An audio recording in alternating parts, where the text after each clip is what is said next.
다시 한번 기도드리겠습니다. 사랑의 아버지 하나님, 참 감사합니다. 오늘 우리가 하나님 앞에 나와 예배할 수 있어서 참 고맙습니다. 하나님, 이 시간 우리가 하나님의 말씀을, 그 음성을 함께 듣고 또 나누기를 원합니다. 주님, 이 시간 우리에게 우리의 심령 가운데 주님께서 말씀하여 주시옵소서. 예수 그리스도의 이름으로 간절히 기도드리옵나이다. 아멘. 할렐루야. 아멘. 우리 하나님의 크신 은혜와 또 평강이 오늘 함께 예배하는 여러분 모두에게 충만하게 함께 하시길 축원합니다. 사연대 고생 많으셨습니다. 이게 이렇게 좋은 찬양이었어요? 고맙습니다. 감사합니다.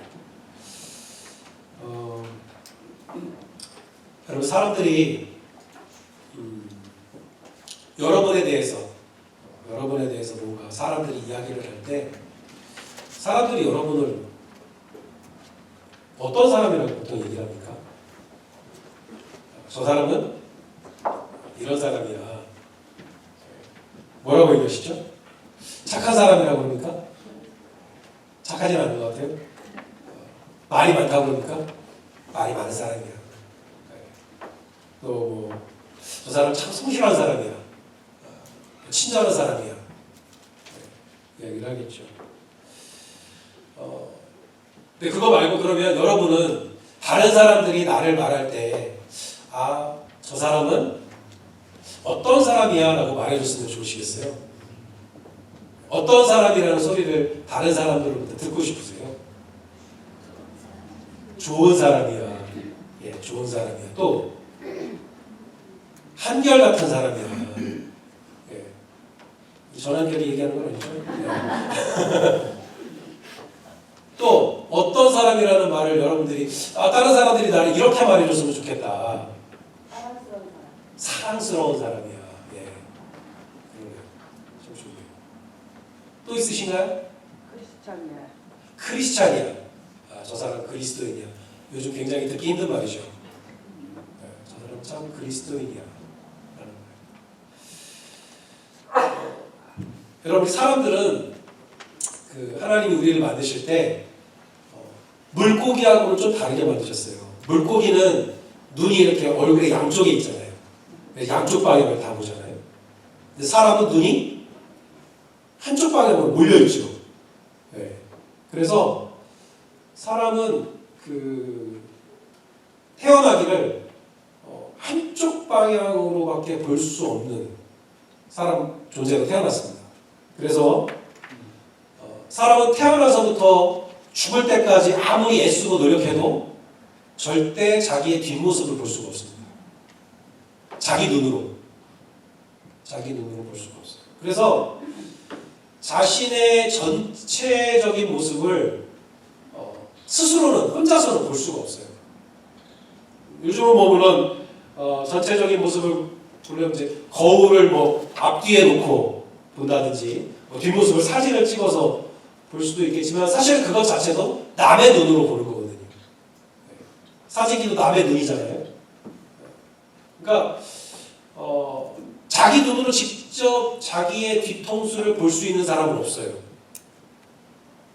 혹시 그런 사람이 있으시면 신고해 주세요.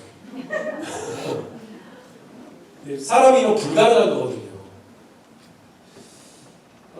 누군가 남의 눈을 빌려서만이 내 자신의 한쪽의 모습만이 아니라 전체적인 모습을 볼 수 있다는 거예요.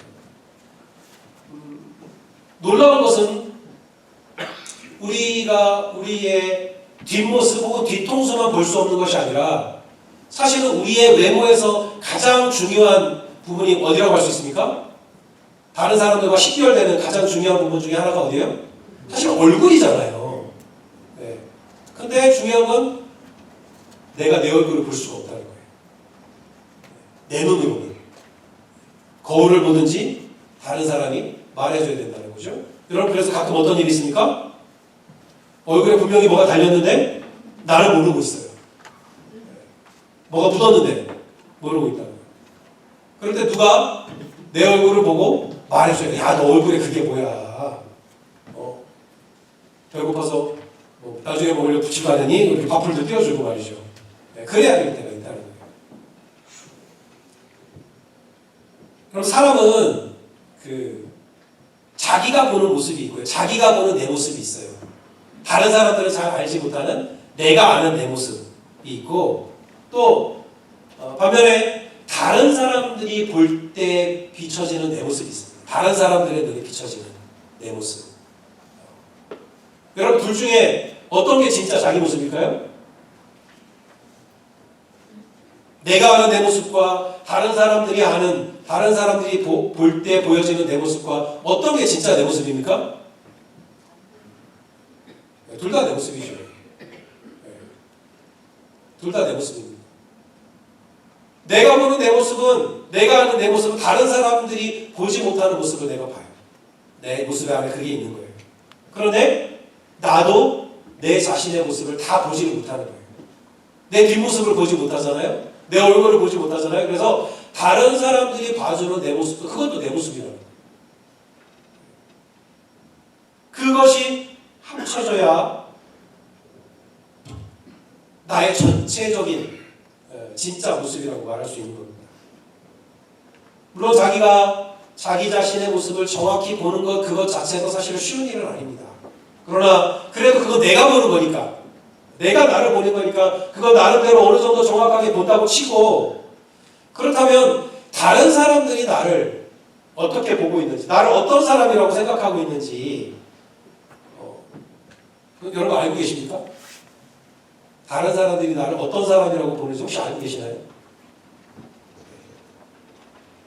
안 들어보셨어요? 솔직하게 얘기 안 해주죠? 잘 얘기 안 해줍니다. 그러면 여러분은 다른 사람에게 어떤 사람으로 보여지고 싶으세요? 어떤 사람으로 보여지고 싶으십니까? 그거는 뭐 내가 원하는 거니까. 끄덕끄덕 하시는 나무숲 집사님, 어떤 사람으로 보여지고 싶으세요? 좋은 사람. 그렇죠. 좋은 사람. 좋은 사람 너무 좋죠. 오늘 본문에 있는 말씀은 우리 집사님 읽어주신 사도행전의 말씀은 베드로가 한 말들이 주로 많이 있습니다. 내용의 한 3분의 2, 4분의 3 가량을 사실은 베드로가 한 말들로 채워져 있어요. 본문이 전체가 그렇습니다. 근데 베드로가 한 말인데 베드로가 누구에게 한 말일까요? 사도행전 10장 하면 딱 떠오르는 사람? 고넬료 맞습니다. 고넬료 유명한 사람이죠. 코넬리우스라고도 하고, 어느 나라 사람입니까? 로마 사람이에요. 유대인이 아닙니다. 로마의 백부장이었어요. 로마의 백부장이 고넬료와 그의 가족들 앞에서 베드로가 한 말입니다. 여러분 베드로가 지금 왜 고넬료의 집에 와 있는지 그 스토리를 여러분 다 아시겠지만 짧게 요약해서 말하면 고넬료는 로마 사람, 이방인이죠. 베드로는요? 유대인이고 이방인의 사도였던 바울과는 사실은 반대 입장에 서 있던 사람입니다. 예루살렘 교회의 수장입니다. 예루살렘 교회는 유대인들로 이루어진 교회예요. 주로. 그러면서 과연 이방인들에게도 예수 그리스도의 복음이 전해질 수 있느냐? 아니라는 쪽에 사람들이 많았던 교회예요.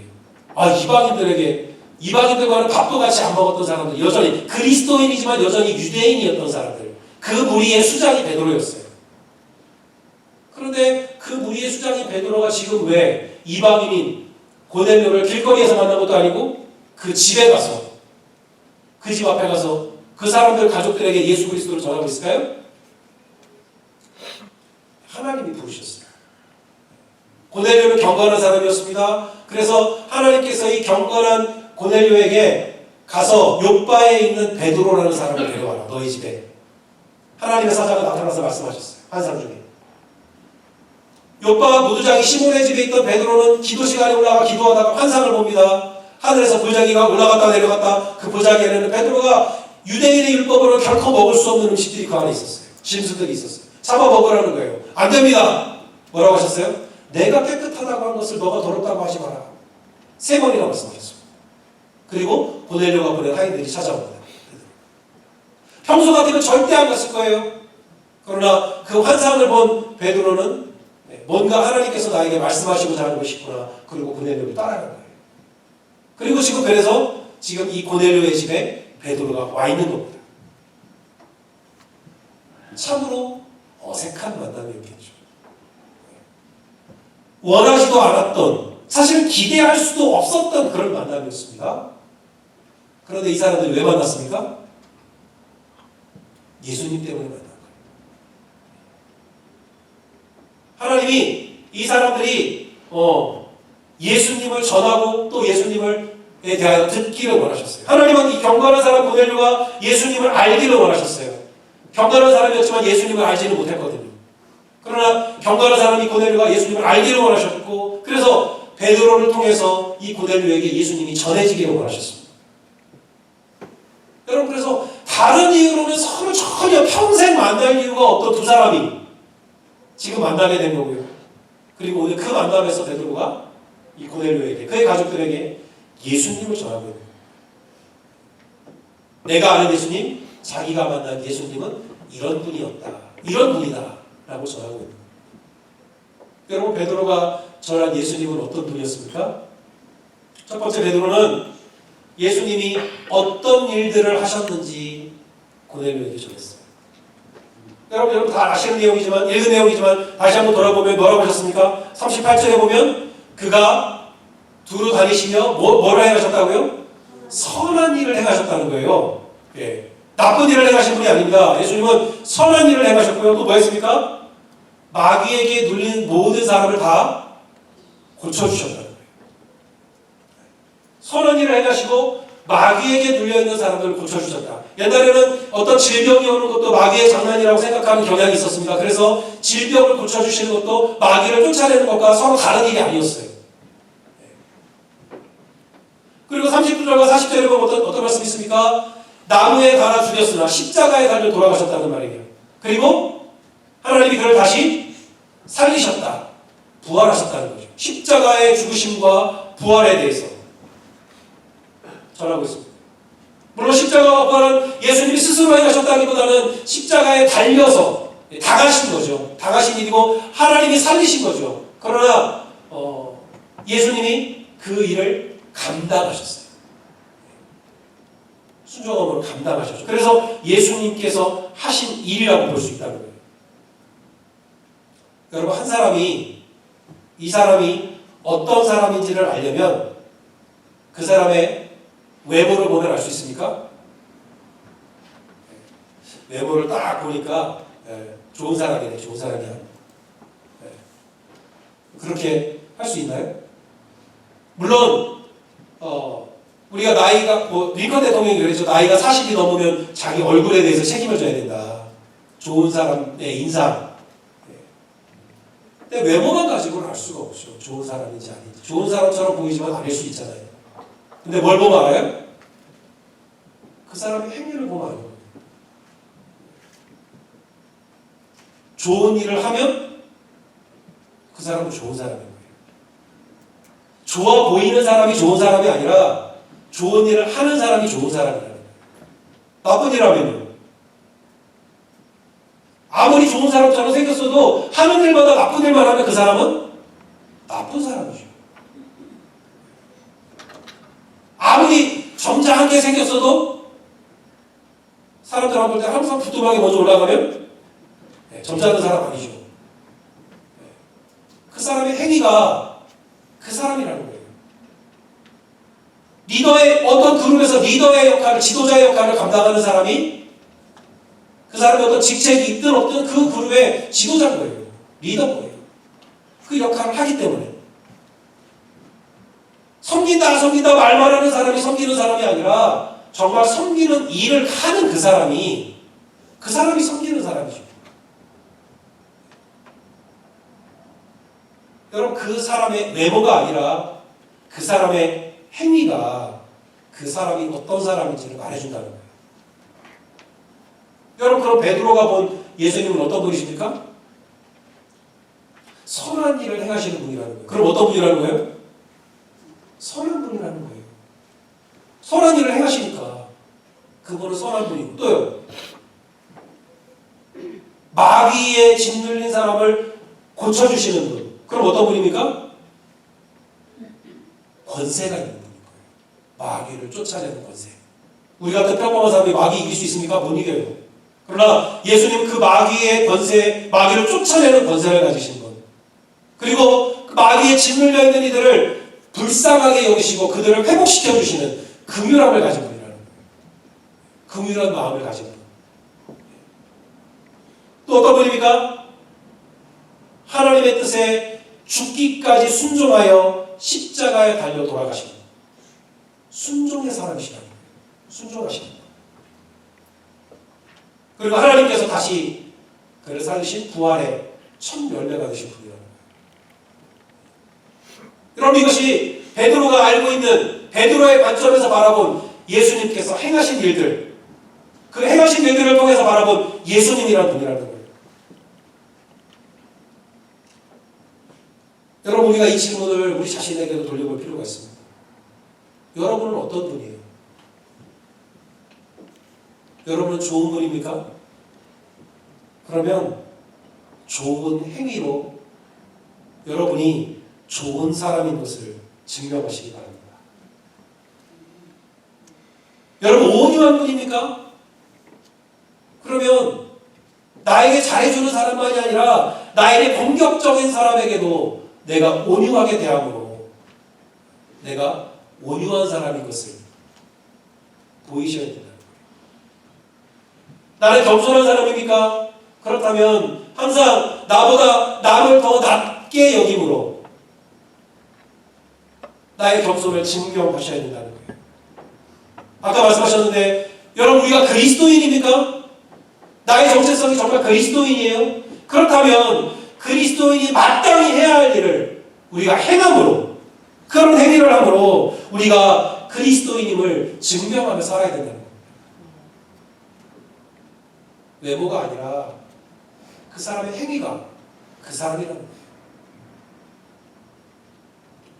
여러분, 베드로가 본 예수님은 말만 하는, 외모만 그럴듯한 수염 기르고 하얀 옷 입고 그런 분이 아니라 그분의 행위로, 그분의 삶으로, 그렇게 살아가심으로 자신이 그리스도이신 것을, 하나님께서 이 세상에 보내신 세상의 구원자이신 것을 보이신 분이란다는 거예요. 그렇게 사시고 그렇게 행하신 분이라는 거죠. 여러분, 그 사람이 행한 일이 그 사람이 어떤 사람인지를 말해주는 것임을 여러분 기억하시기 바랍니다. 두 번째는 베드로는 예수님이 또한 어떤 분인가 라를 정하고 있습니다. 조금 전에 말씀드린 것과 여러분 반대되는 얘기를 한다고 하실 수도 있지만 그건 아닙니다. 제가 드리고 싶은 것은 사람의 행위가 그 사람에 대해서 말해주는 부분이 분명히 있습니다. 아주 많은 부분을 말해주죠. 그러나 그것이 모든 것을 말해주는 건 아니라는 거예요. 행위로만 다 그 사람을 규정할 수는 없다는 거예요. 사실은 오히려 그 사람의 행위만 보면 오해하게 되는 경우들도 적지 않습니다. 어떤 경우일까요? 좋은 일을 하길래 좋은 사람인 줄 알았어요. 그런데 알고 보니까 사람들의 눈을 의식하는 위선자일 수도 있습니다. 좋은 사람이라서 좋은 일을 하는 줄 알았는데 사실 그렇지 않은 경우도 있을 수 있다는 거죠. 반대로 나쁜 일을 하길래 정말 나쁜 사람인 줄 알았는데 사실을 알고 보면 그렇게 할 수밖에 없었던 사정이 그 사람에게 있었던 경우도 있다는 거죠. 그렇게 나쁜 사람은 사실은 아닐 수도 있다는 거죠. 뭐 여러분이 아시는 소설에 나오는 장발장 같은 사람이 그런 사람이잖아요. 빵을 훔치면 도둑질을 했지만 그럴 만한 사정이 사실은 없지 않았잖아요. 그렇게 나쁜 사람 아니었잖아요. 여러분, 그래서 그 사람의 행위도 물론 우리가 봐야 되지만 사실 정말 중요한 것은 그 사람 자체를 봐야 할 때가 있다는 거예요. 이 사람은 과연 어떤 사람인가? 여러분, 베드로가 만난 예수님은 어떤 분입니까? 38절에 보면 하나님께로부터 성령과 능력을 기름 붓듯 받으신 분이다 라는 거예요. 하나님이 그에게 성령과 능력을 기름 붓듯 하셨어요. 또 42절에 보면 하나님께서 이 사람을 어떤 사람으로 세우셨습니까? 살아있는 자와 죽은 자의 재판장으로 정하신 분이었다 라는 거예요. 여러분이 38절과 42절을 합하면 뭘까요? 간단히 말하면 베드로가 봤을 때 예수님은 누구였다? 하나님의 아들이셨다는 거예요. 이분의 진짜 정체성은 이분은 하나님의 아들이셨다는 거예요. 하나님의 아들이셨기 때문에 선한 일도 행하셨고 하나님의 아들이셨기 때문에 마귀에게 눌린 사람도 고쳐주시고 마귀가 쫓겨나가는 그런 권세가 있으셨다는 거예요. 근데 더 놀라운 게 뭔지 아세요? 하나님의 아들이심에도 불구하고 사람들의 손에 넘겨져서 죽임을 당하셨다는 거예요. 그게 훨씬 더 놀라운 사실이라는 거예요. 그리고 하나님이 그를 다시 살리셨다는 거죠. 예수님의 행위만 본 것이 아니라 예수님이 하나님의 아들이신 것을 알고서 보니까 예수님이 행하신 일들이 다 이해가 되는 거예요. 그 일들을 왜 그런 일들을 행하셨는지 그 진정한 의미를 알게 된 겁니다. 여러분 예수님이 만약에 하나님의 아들이 아니셨다면 예수님의 십자가의 죽으심은 한 평범한 사람의 억울한 죽음으로 끝났을 거예요. 참 안 됐다. 그러나 하나님의 아들이신 분이 십자가에서 죽으셨기 때문에 그 사건은 온 인류의 죄를 대신 지고 가신 온 인류를 구원하시는 하나님의 놀라운 계획이 성취되는 사건이었다는 거예요. 예수님이 하나님의 아들이신 것을 알지 못했다면 그 사건의 의미를 몰랐을 거예요. 여러분 겉으로 드러난 말이나 행동, 사건만 가지고는 그 사람에 대해서 제대로 파악하는 것이 어렵습니다. 오히려 그 사람 자체, 그 사람이 정말 어떤 사람인지를 알아야 오히려 그 사람이 한 말과 행동, 그 사람이 일으킨 사건의 진짜 의미를 우리가 알게 된다는 거죠. 여러분 그런 말이 있습니다. 우리가 살아가는 동안 나를 진정으로 알아주는 한 사람의 친구를 가졌다면 그 사람의 인생은 실패한 것이 아니다. 들어보셨죠? 여러분 세상은 모든 사람들이 다 나의 겉모습이나 나의 행동만을 보고 나를 오해해도 다 오해하고 나를 욕해도 나를 제대로 알고 나를 오해하지 않고 나의 모습을 진짜 모습을 이해해 줄 수 있는 나를 정말로 알아주는 단 한 명의 친구가 있다면 그래도 이 세상은 살만하다는 거예요. 살아볼 만하다는 거죠. 괜찮은 삶이라는 거예요. 그럼 베드로는 예수님의 참 모습을 알아들인 그런 사람이었습니다. 이분이 하나님의 아들이시구나 라는 것을 알아들었어요. 물론 좀 늦긴 했어요. 그죠? 예수님이 십자가에 달리시기 전에 그걸 깨닫고 알았으면 더 좋았을 텐데 나중에 알았죠. 좀 늦긴 했지만 그래도 예수님의 참 모습을 알아들었기 때문에 뒤늦게라도 이런 제자, 이런 증인을 가지게 된 예수님은 행복하셨을 거예요. 나를 알아주는 사람이구나. 여러분 우리도 베드로처럼 예수님의 참 모습을 제대로 알고 이해하고 제대로 받아들이는 그런 제자가 되고 또 그런 증인들이 되시기를 우리 주님의 이름으로 축원합니다. 아멘. 마지막으로 베드로가 전한 예수님의 모습은 화평의 복음이셨습니다. 화평의 복음. 36절에서 베드로는 하나님께서 예수 그리스도로 말미암아 화평의 복음을 전하셨다라고 말합니다. 저는 그 말씀이 예수 그리스도가 곧 화평의 복음이셨다라고 해석하고 싶습니다. 여러분 이 말은 마치 베드로가 내린 예수님에 대한 결론과도 같습니다. 베드로는 이 땅에서 예수님께서 행하신 일을 다 보았습니다. 예수님께서 하신 행위를 알았어요. 그리고 예수님께서 이제 어떤 분이신지도 알았습니다. 하나님의 아들이시라는 것도 알았어요. 하나님의 아들이신 분이 이런 일을 행하셨으니까 그 모든 것을 종합하고 결론을 내보면 예수님은 뭐였다? 화평의 복음이셨다라는 거예요. 결론이고요. 그 얘기는 뭐냐? 베드로가 봤을 때 예수님께서 이 땅에 오신 목적이 바로 한마디로 말하면 화평의 복음이셨다라는 거예요. 여러분, 우리가 어떤 사람에 대해서 이 사람은 여기가 이렇고 저거는 저렇고 여러 가지로 막 말하다가 그래서 결론적으로 그 사람이 어떻다는 거야. 그래서 그 사람을 한마디로 표현하는 말이 있을 거예요. 베드로에게 예수님은 한마디로 말하면 화평의 복음이셨다. 여러분, 우리가 아는 것처럼 예수님은 이 땅에 화목제물로 오셨습니다. 화목제물이라고 하는 것은 화목제라고 하는 제사를 드리는 그 제사에 바쳐지는 제물을 말하는 겁니다. 그 제물에 피를 흘림으로 제사가 드려지는 그런 제사입니다.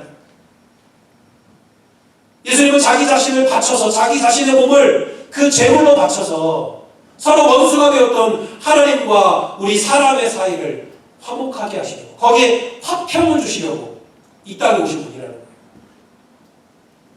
그게 예수님께서 이 땅에 오신 목적이었다는 거예요.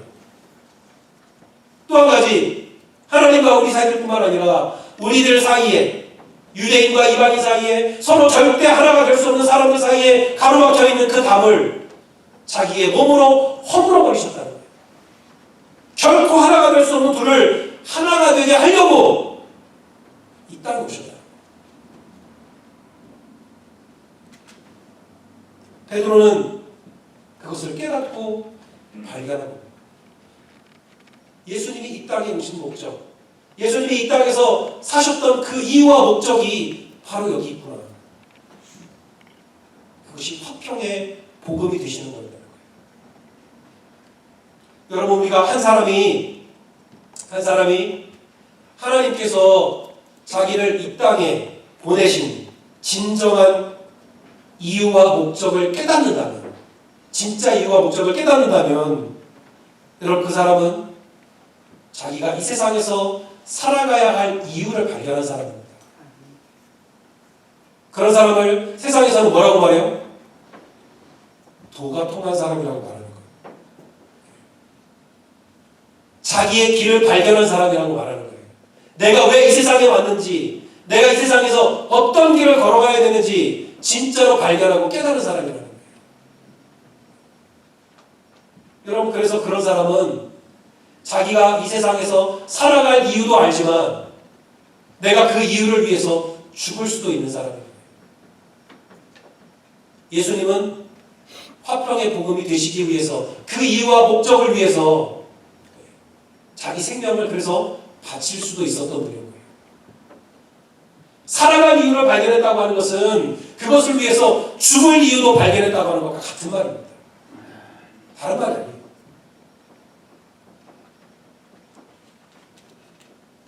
세상은 그런 사람들을 도가 통한 사람, 길을 발견한 사람, 깨달은 사람이라고 말하지만 우리 그리스도인들은 그런 사람을 뭐라고 부릅니까? 믿음의 사람이라고 부르는 거예요. 여러분, 그게 믿음이에요. 하나님께서 나를 이 땅에 보내신 진정한 이유와 목적을 알고 깨달은 사람. 그게 믿음입니다. 그 이유 때문에 살기도 하지만 그 이유 때문에 죽을 수도 있는. 여러분, 베드로는 예수님께서 이 땅에 오신 그 목적과 사명이 아주 분명한 그런 믿음의 사람이시라고 하는 것을 깨달았고, 그래서 자기도 그런 믿음의 사람이 되고자 예수님의 뒤를 따르는 예수님의 제자가 되었던 겁니다. 여러분, 그리스도인이라고 하는 것은 예수님의 뒤를 따르는 사람들입니다. 그리고 예수님의 뒤를 따른다는 것은 예수님이 발견하시고 그 가셨던 그 삶의 목적과 이유를 따라가는 거예요. 그게 그리스도입니다. 여러분, 예수님의 삶의 이유와 목적이 무엇이었습니까? 화평의 복음이 되시는 거였어요. 그게 예수님의 삶의 이유와 목적이었습니다. 여러분, 그렇다면 우리의 삶의 목적과 이유도, 그리스도인인 우리의 삶의 목적과 이유도 우리가 이 세상에서 화평의 복음이 되는 것, 화평의 복음으로 살아가는 것임을 여러분 믿으시기 바랍니다. 아멘. 사랑하는 애들교 성도 여러분, 베드로가 여기까지, 사실은 오늘 본문의 43절까지죠. 43절까지 예수님에 대해서 고넬료의 가족들에게 전하고 있을 때 그 얘기가 아직 끝나지도 않았는데 그 와중에 44절에, 제가 44절을 꼭 읽어달라고 부탁드렸잖아요. 44절에 보면 어떤 일이 있었습니까? 성령이 그들 가운데 임하셨어요. 여러분, 성령이 임하셨다는 건 뭡니까? 예수 그리스도에 대하여 알게 되고 소개받은 그 사람들의 심령에, 그들의 인생에 근본적인 변화가 시작된다는 거예요. 결코 다시는 뒤로 돌이킬 수 없는 그런 변화가 그 사람들의 마음속에, 그들의 삶 가운데 시작됐다고 하는 것. 여러분, 그게 성령을 받은 겁니다. 성령이 임재하는 거예요.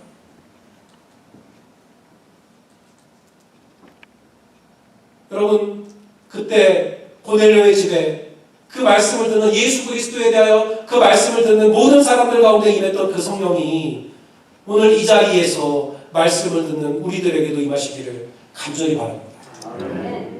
여러분, 그래서 예수를 알게 된 우리의 심령이, 예수 그리스도를 소개받은 우리의 인생이 근본적으로 변화될 수 있기를, 절대로 다시는 예전과 같을 수 없음을, 그렇게 변화될 수 있기를 간절히 소원합니다. 화평의 복음이신 예수 그리스도를 따라서 우리도 화평의 복음으로 살아가는 그런 놀라운, 완전히 새로운 삶이 시작되는 기적이 바로 여기에서, 바로 이 시간에 일어날 수 있기를 간절히 축원합니다. 기도하겠습니다.